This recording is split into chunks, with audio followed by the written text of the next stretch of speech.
muchísimas gracias a la organización por haberme invitado a participar en este panel, que es un poco raro para mí porque estoy muy acostumbrada a dar este tipo de charlas, pero siempre son presenciales. Entonces el no ver me resulta muy, muy difícil, ¿no? Me resulta muy complicado el no poder tener esa cercanía, porque bueno, yo soy una persona que gesticulo mucho, hablo mucho, tengo mucho contacto, me gusta tener mucho contacto con la persona que hablo y bueno, me gusta mucho explicar las cosas así.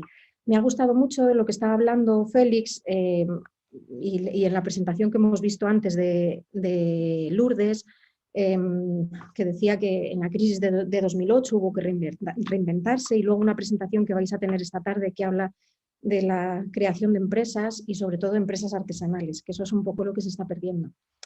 Lo primero voy a presentarme. Creo que Félix ha hecho una presentación estupenda de mí, pero yo os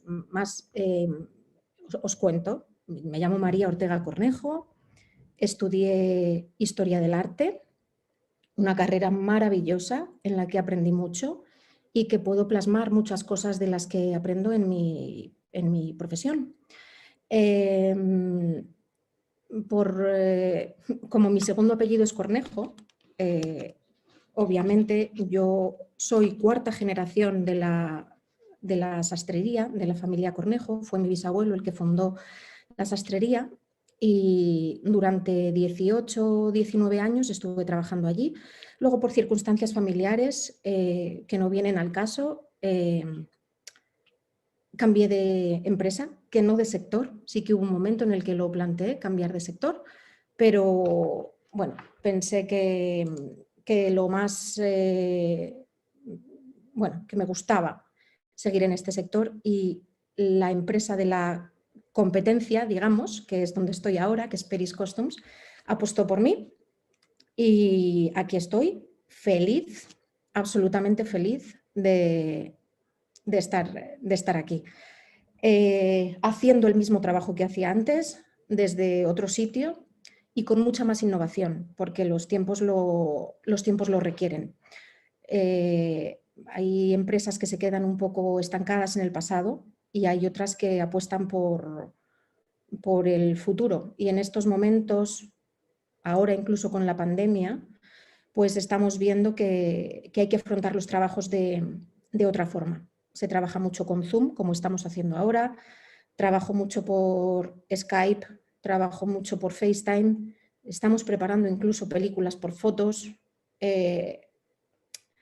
Esto nos está complicando un poco la vida a todos, pero saldremos reforzados. He preparado una pequeña presentación que no tiene nada que ver con las charlas a las que yo estaba acostumbrada a dar, porque siempre mis charlas o mis conferencias estaban más orientadas a la historia de la moda, y esto lo he intentado adaptar un poco al diseño de vestuario y escénico. Yo tengo que decir que no soy figurinista, ni lo he sido nunca, y creo que no me gustaría, porque creo que es un trabajo muy estresante. Yo lo que hago es dirigir el proyecto desde la empresa. Aquí viene el figurinista con su proyecto de su serie, su ópera, su película, y sobre el vestuario que tenemos en stock, miles y miles y millones de piezas de stock, intentamos adaptar lo que hay a su proyecto. Hay miles de proyectos distintos, muchas épocas distintas y cada una con un enfoque diferente. Yo no soy figurinista, pero he aprendido mucho de ellos. Me gustaría empezar con unas cosas muy básicas. Yo soy de arte y creo que en moda hay mucho que ya está inventado.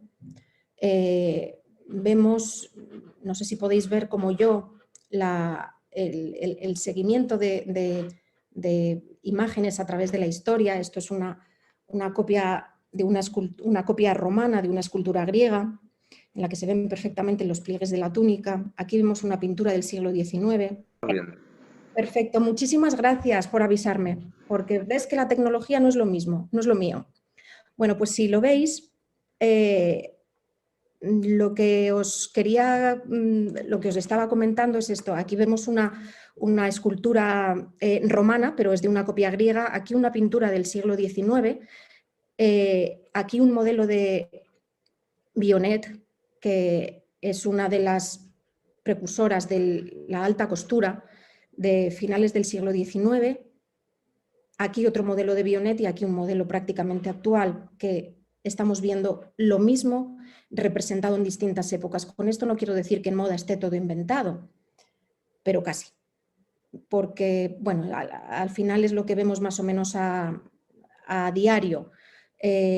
Yo esto lo veo mucho si os fijáis, cuando veáis una serie, veáis o unas colecciones de moda, la Fashion Week de no sé dónde, pues veréis reinterpretación de no sé qué, reinterpretación de un clásico de no sé cuántos. Todo lo vais a, perdón, todo lo vais a ver así. En cuanto a vuestros estudios, a mí esto no me vino por vocación, me vino por vocación el estudiar lo que estudié, pero yo empecé por mi familia. En esto empecé por mi familia y luego se convirtió ya más en una profesión. Yo apuesto por una formación continuada, hay que leer mucho, hay que visitar muchas exposiciones, hay que hacer muchos cursos, hay que estar siempre muy interesado en todo y estar muy interesado en cualquier tipo de innovación en el sector en el que os especialicéis. Si hablamos de medicina, uno tiene que estar especializado en todo lo que surge en medicina. Si hablamos de moda, uno tiene que saber cuáles son las últimas colecciones.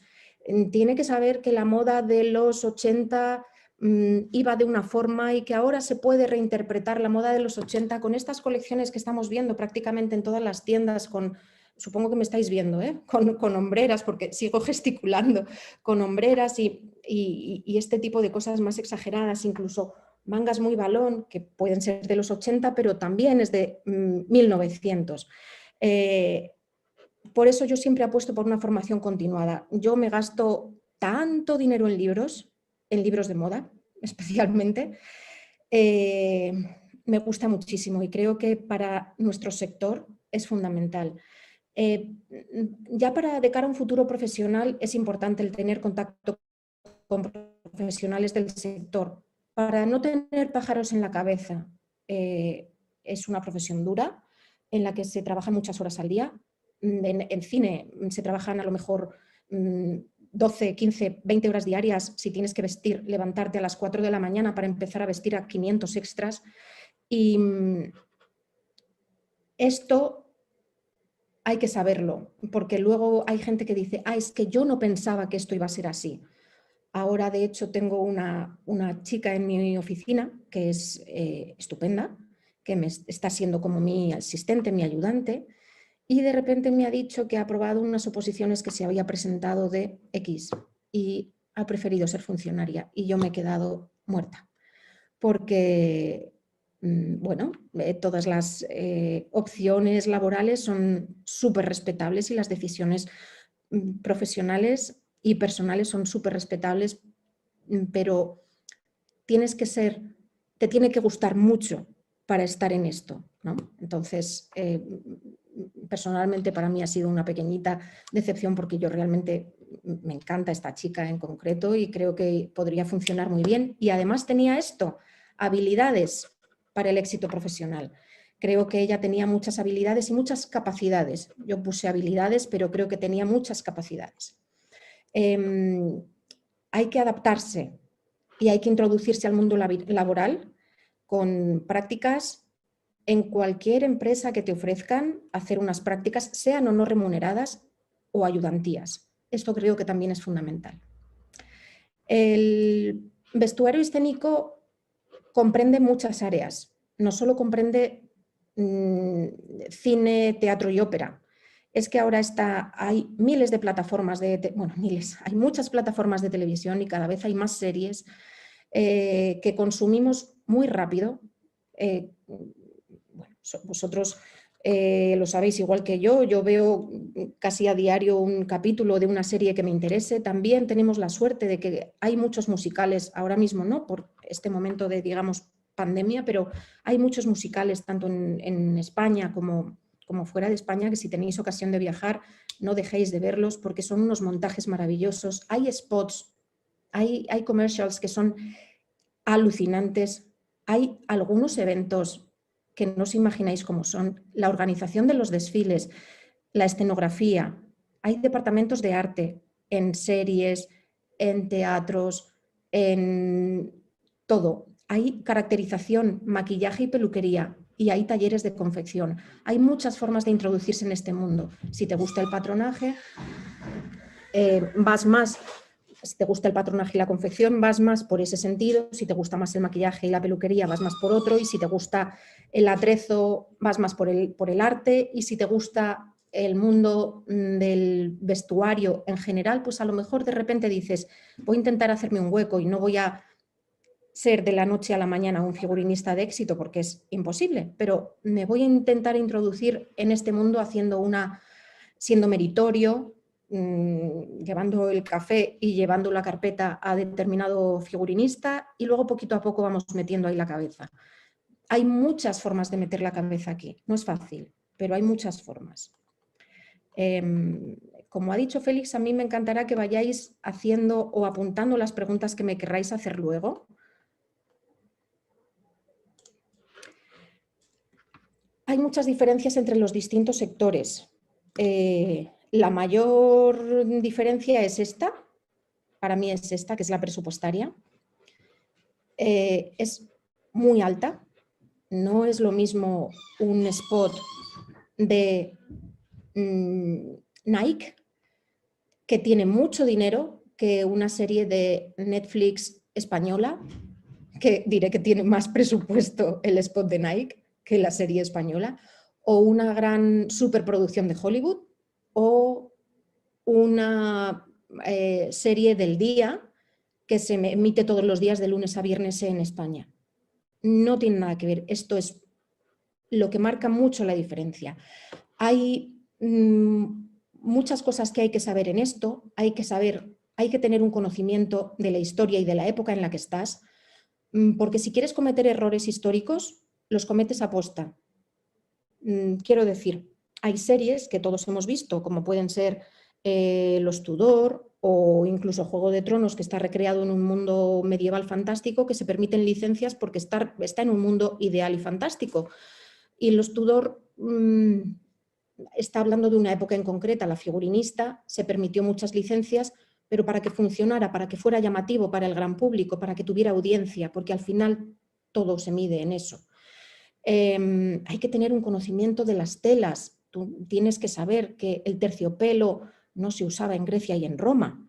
Tienes que saber cuándo aparecen las cremalleras, cuándo se usan los primeros botones. Tienes que saber cómo desglosar un guión en series. A mí ahora me pasan desgloses y me pasan los desgloses por capítulos y digo, no, yo no me voy a leer el guión, ese no es mi trabajo. Yo necesito un guión, un desglose total de la película, son 500 trajes y se dividen en 100 elegantes, 50 de calle, 25 de pueblo, 100 uniformes. Yo no me puedo leer un guión porque no tengo tiempo, ese no es mi trabajo, y ver que en el episodio 1 aparecen 5 uniformes de sirvienta, pero se vuelven a repetir en el episodio 2. Eso no es mi trabajo, es el trabajo de los ayudantes de la figurinista. Y luego hay que saber, si estamos hablando de teatro, hay una cosa que se llama, teatro clásico que a mí me fascina y me apasiona, que es saber interpretar el teatro clásico y saber vestir a los grandes clásicos. Obviamente para eso, si lo quieres ambientar en su época, tienes que tener nociones de corte y confección porque, bueno, esto solo te lo da el conocimiento de la historia y de la época. Y el haber leído mucho, el haber visto mucho, ¿no? el haberte informado, el haber estudiado, el haberte formado en todo. Y luego hay que saber gestionar equipos. Es muy importante saber gestionar equipos. Nadie trabaja solo. siempre se trabaja con un equipo al lado.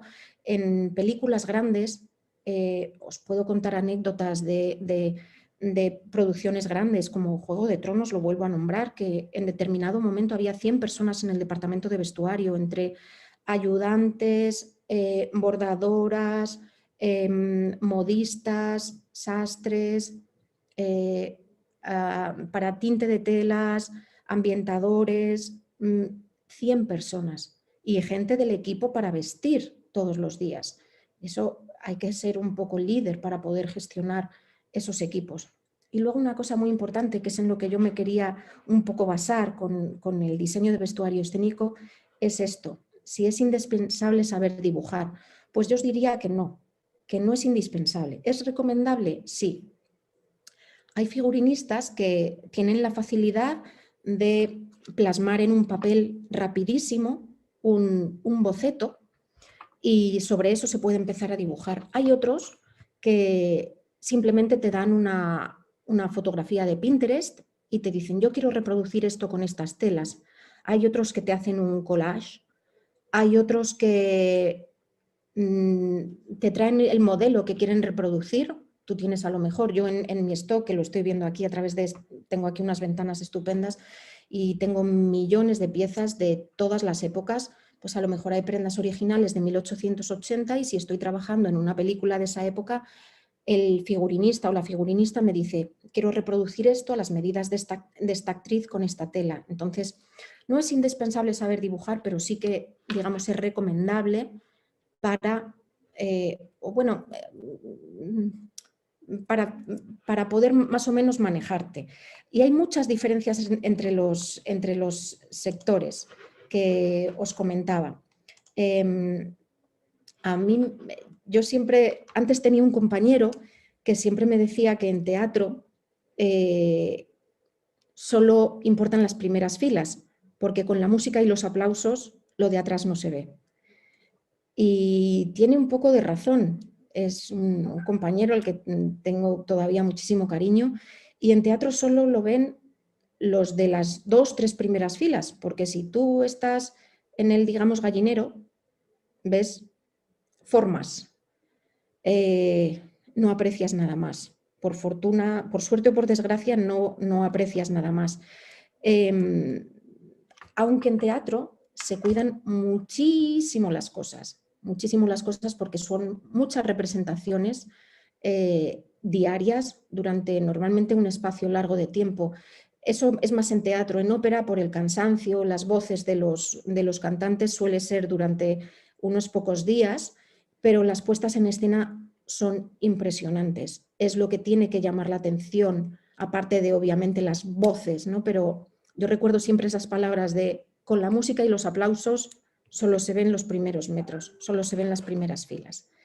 Aquí os he puesto unos poquitos diseños o figurines explicativos. Hay algunos diseños de moda. Los 2 de los laterales son diseños de moda directamente.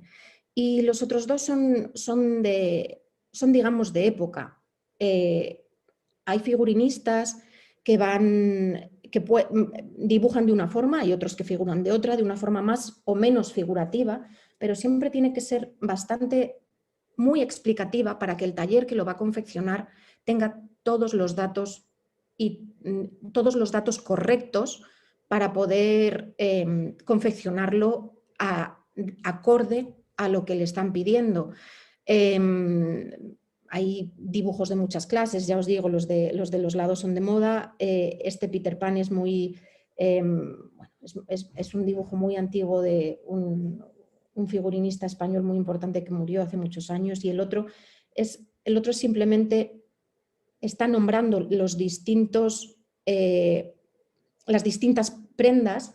No creo que lo veáis, yo tampoco lo puedo ver, lo tengo muy pequeño, perdón, me he ido. En cada época se nombran las prendas de una forma diferente.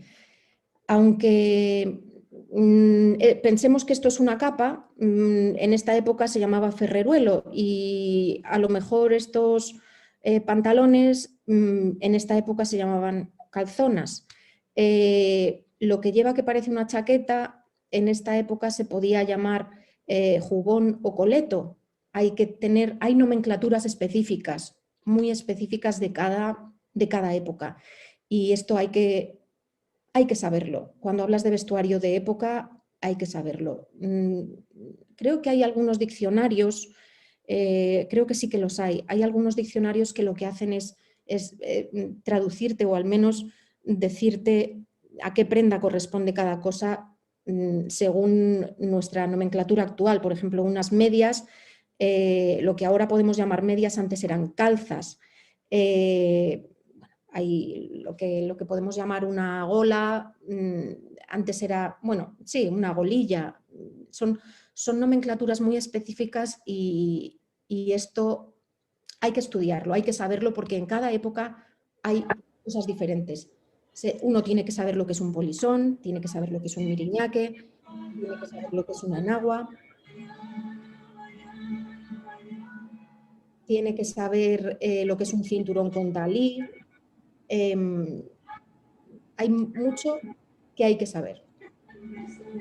Estoy escuchando una música de fondo maravillosa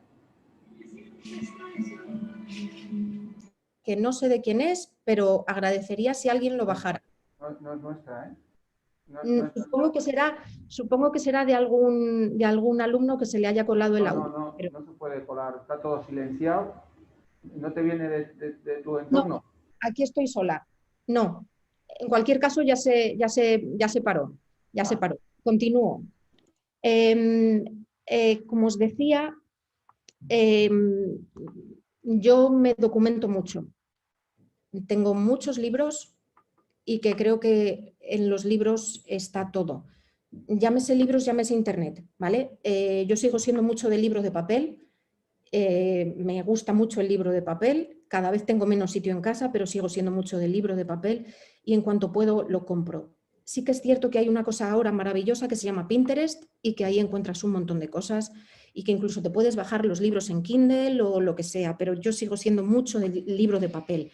Hay millones de libros buenos de historia de la moda en general o de historia de la moda en concreto, de periodos concretos. Aquí he puesto algunos ejemplos. En concreto hay uno que es el del Instituto de Kioto, que es el que todo el mundo que esté interesado en esto debería tener. Moda, Historia y Estilos también es un libro que a mí me funcionó o me gusta bastante por recurrir a él en determinados momentos para ver determinados cambios de época. Hay en algunas épocas en las que la moda tarda siglos en cambiar, pero hay otros momentos en los que de 5 años en 5 años cambia. Hay muchísimos y estaré encantada de, incluso si Félix os quiere pasar mi mail, de haceros una recomendación de algunos que sean interesantes. Depende de para qué época y depende de para qué orientación, digamos, si es más para cine. Los 100 vestidos icónicos de la historia del cine, pues eso también lo hay. Estaré encantada, de daros cualquier recomendación de libros. Aquí he querido también poner una imagen de selección de telas. Hay muchas casas de telas, hay muchos sitios donde poder comprar telas lo más adecuadas posibles a las épocas que se usaban en el momento concreto. Hay algunas más baratas, hay algunas más caras, depende del presupuesto, como os comentaba antes. Y luego os he puesto aquí abajo una imagen de los corsés, porque en la vestimenta de la mujer creo que el corsé es fundamental, o fue fundamental en un momento determinado. Comentaba yo el miriñaque, comento la crinolina, la enagua, el polisón, el verdugado. Puede ser nombres, son todo prendas interiores que llevaba la mujer en determinado momento de la época, pero no todas servían para lo mismo. Hay en unas épocas en las que el corsé lo que tenía que hacer era aplanar el pecho, hay en otras épocas en las que lo que tenía que hacer el corsé era subirlo, y todo eso hay que saberlo. ¿Y cómo se sabe? Pues a fuerza de leer, documentarse, ver vestuario, ir al Museo del Traje, en la medida de lo posible que se acaben los confinamientos y podamos salir. todo esto es importante. Para mí lo ha sido y creo que para todo el mundo que tengo alrededor en este sector también lo es.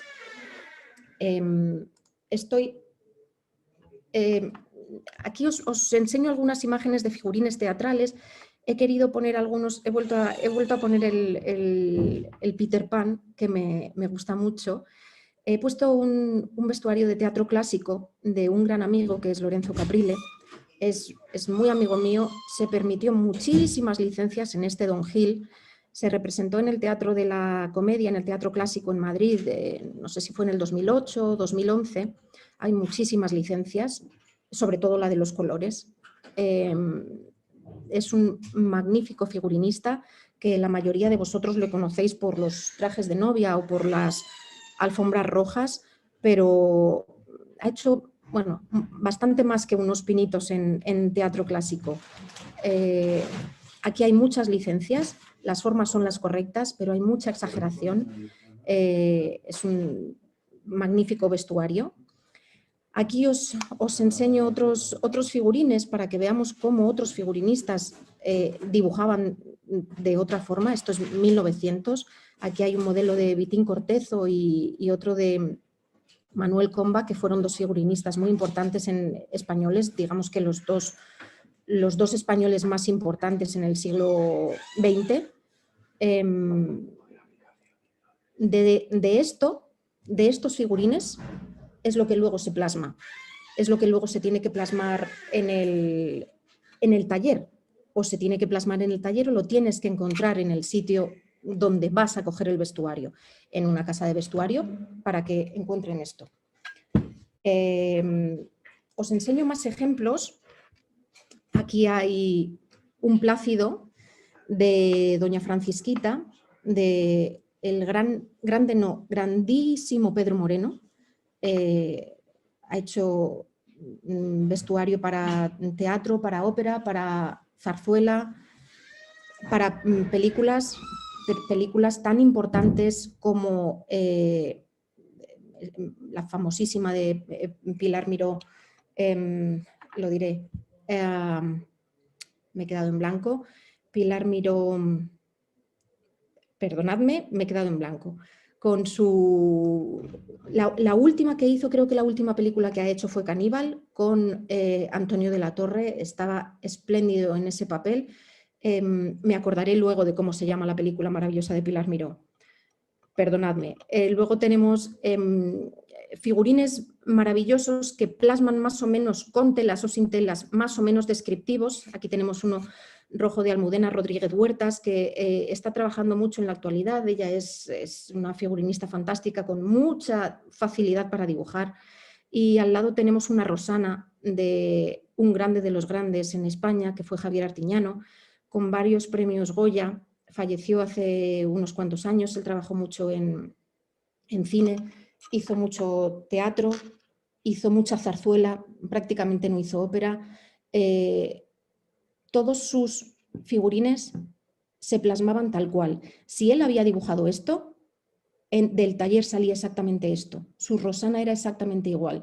Recuerdo que en sus últimas producciones incluso le ponía la cara, tenía la facilidad de dibujar la cara de la protagonista. Recuerdo en una película que se llamaba La Conjura del Escorial, que era, Julia Ormond era la princesa de Éboli, y a los figurines le dibujaba la cara de Julia Ormond con el parche de la princesa de Éboli. Tener esta facilidad para dibujar no la tenemos todos, yo por supuesto que no la tengo, no sé si alguno de vosotros la tiene, espero que sí, pero esto hay que desarrollarlo. Hay muchas formas de dibujar. Vemos que Pedro Moreno no dibuja de la misma forma que Javier Artiñano y Almudena Rodríguez Huertas no dibuja de la misma forma que Gerardo Vera, que es este otro figurín que tenemos aquí de una Celestina. Gerardo Vera fue un magnífico director de arte y magnífico figurinista que también falleció hace pocos meses. En España tenemos muchos figurinistas muy buenos, pero tenemos que aprender de ellos porque poco a poco algunos nos van dejando. Aquí hay otro tipo de figurines. Hay uno que vuelve a ser de Pedro Moreno, hay este de Loveland, es un espectáculo maravilloso que se llamaba Folies, que hizo Antonio Velart en el Teatro Español aquí en Madrid hace unos cuantos años, un espectáculo impresionante. Y hay otro que es de Rosa García Andújar, trabaja mucho también, trabaja muy bien, es muy, muy, muy meticulosa en su trabajo, y no solo en su trabajo, sino en los diseños. Veis que se ven hasta las arrugas de los trajes, la forma de dibujar bueno, obviamente la forma de dibujar de cada uno. Cuando te encargan un proyecto y hay 10 o 15 personajes, pues tienes que preparar un portfolio impresionante para que el director apruebe los figurines y sobre eso ya puedas empezar a desarrollar tu trabajo. Eso no es lo mismo que en cine. En cine se trabaja de una forma un poco distinta. Un poquito, no mucho, pero un poquito. Y os explico. En el cine estamos acostumbrados, o estábamos acostumbrados, a pantallas gigantes como esta que estáis viendo, y ahora, yo lo siento, pero no he vuelto a ir al cine desde esto. Creo que debería haber vuelto, pero me da un poco de... Bueno, aparte que no tengo mucho tiempo, me da un poquito todavía de cosa. Lo que quería solo comentar con esto es que en el cine hay que cuidarlo todo mucho más, porque los actores están siempre en primeros planos, se ve todo mucho más al detalle, muchísimo más al detalle. Ves todas las facciones de la cara, ves todo el maquillaje, ves todos los peinados, y hay cosas en el teatro que eso, como os comentaba antes, no se ven solo desde las primeras filas, pero no se ve el público general que está más alejado, ¿no? En el cine se ve todo al detalle, todo, y por eso los figurinistas tienden a cuidar mucho más, los figurinistas de cine tienden a cuidar mucho más el vestuario de sus principales. Digamos que incluso lo cuidan en extremo, y el vestuario de los principales lo suelen hacer en sus propios talleres que montan en el set de rodaje. Estamos hablando que pueden tener un equipo en el país que rueden, tienen sus propios talleres para confeccionar a sus 5 actores protagonistas, los cambios que lleven, con las repeticiones que lleven. Aquí quiero hacer un inciso y explicaros un poco en qué consiste esto, porque es posible que no lo veáis claramente si no os pongo ejemplos. Aquí hay un ejemplo clarísimo de Russell Crowe en la película mundialmente famosísima Gladiator. Os puedo contar, porque este vestuario lo compré lo compramos hace muchísimos años en Sastrería Cornejo, cuando yo trabajaba allí. El vestuario de los primeros términos, las corazas de los primeros términos suenan porque son metálicas. Todo es muy real y muy auténtico, pero los que no son los primeros términos son de fibra, para que la figuración se sienta cómoda. La figuración está muchas horas vestida con cotas de malla pesadas, armaduras pesadas, y no pueden estar tanto tiempo esperando, repitiendo una escena. Es por 1, comodidad, 2, presupuesto. Es mucho más fácil reproducir moldes de fibra que reproducir moldes metálicos o moldes de cuero.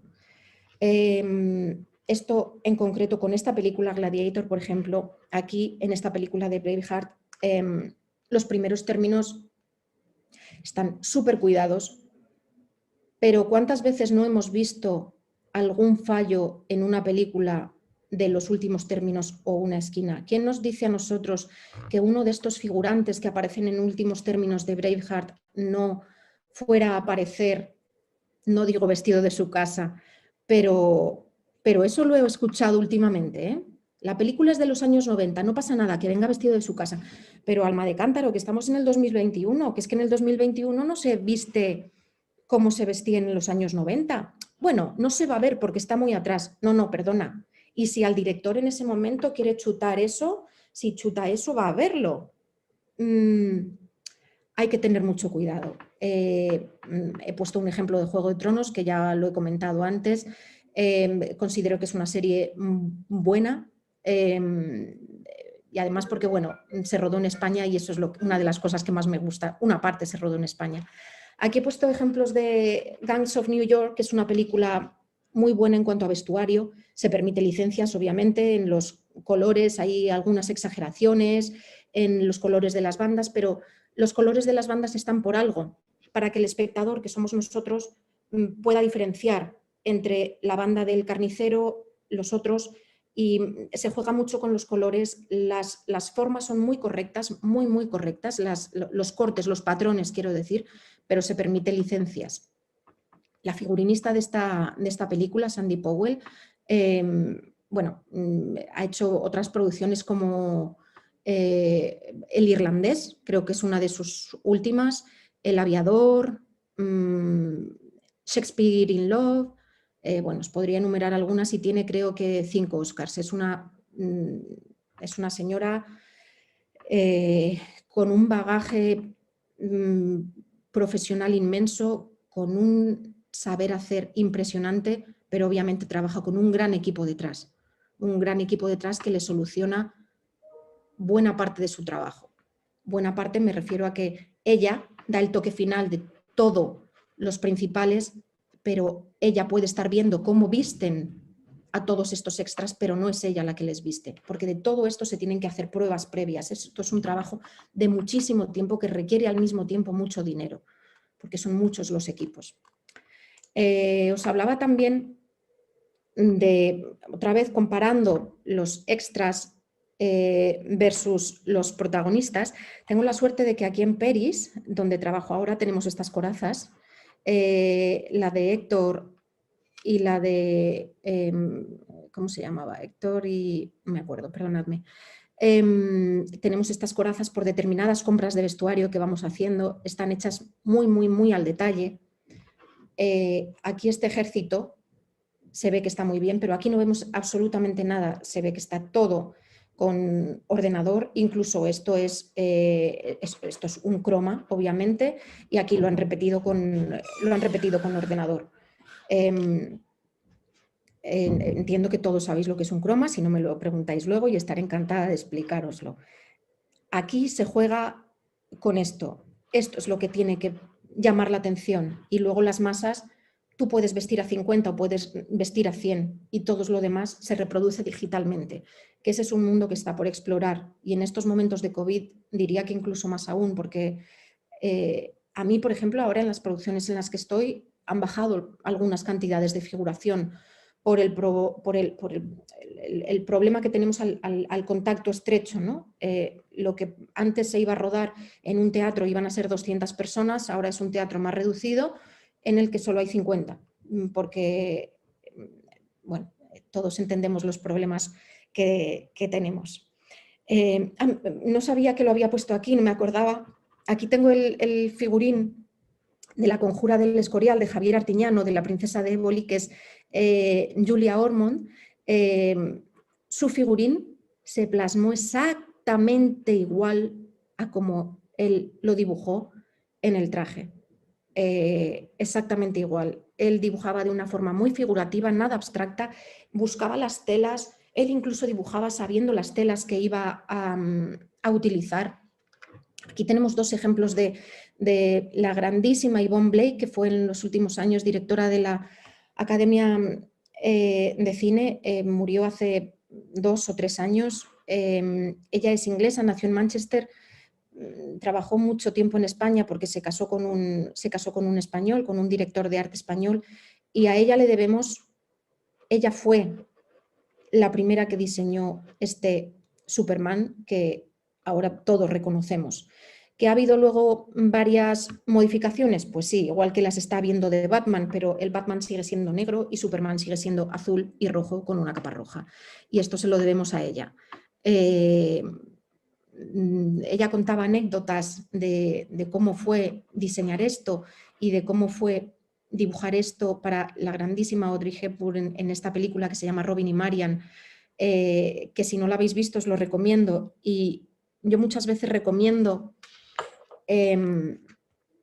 ver distintas versiones de la misma película a lo largo del tiempo. Por ejemplo, este Robin y Marian, recomiendo ver este y al mismo tiempo recomiendo ver la película que hizo Kevin Costner que se llamaba Robin Hood, el príncipe de los ladrones, para ver cómo se reinterpreta el vestuario a lo largo del tiempo. No es lo mismo diseñar algo en los años 60 o 70 que diseñarlo en los 90s o 2000s. Os va a pasar lo mismo cuando veáis un Batman, el primer Batman de Michael Keaton, a cuando veáis el último, que ya está creo que en fase de postproducción, de Robert Pattinson, que los figurines han sido, el diseño de vestuario ha corrido a cargo de Jacqueline Durran. Jacqueline Durran ha hecho películas como Ana Karenina o Mujercitas. ¿Sigue siendo negro? ¿Sigue siendo un Batman? Sí, pero hay una reinterpretación. Aparte de por las nuevas técnicas y los nuevos materiales, es porque cada uno le da una versión y sobre todo porque no es lo mismo en unos años que en otros. Me gustaría seguir con algunos de los más grandes, grandísimos de la historia, que creo que siempre hay que fijarse en ellos. Ver cómo eran los figurines antes, ver cómo lo plasmaban en esas maravillosas películas. Aquí vemos a Grace Kelly, entre otras, a Audrey Hepburn, y ella es Edith Head. Me parece que esta figurinista, no sé si consiguió en su carrera como 11 Oscars, no llevo la cuenta, creo que ni ella los debía llevar, la verdad. Me parece muy, muy, muy interesante poder repasar su filmografía, porque vestir a Bette Davis o a Grace Kelly y ver cómo era el diseño y ver cómo se plasma en la realidad, me parece maravilloso.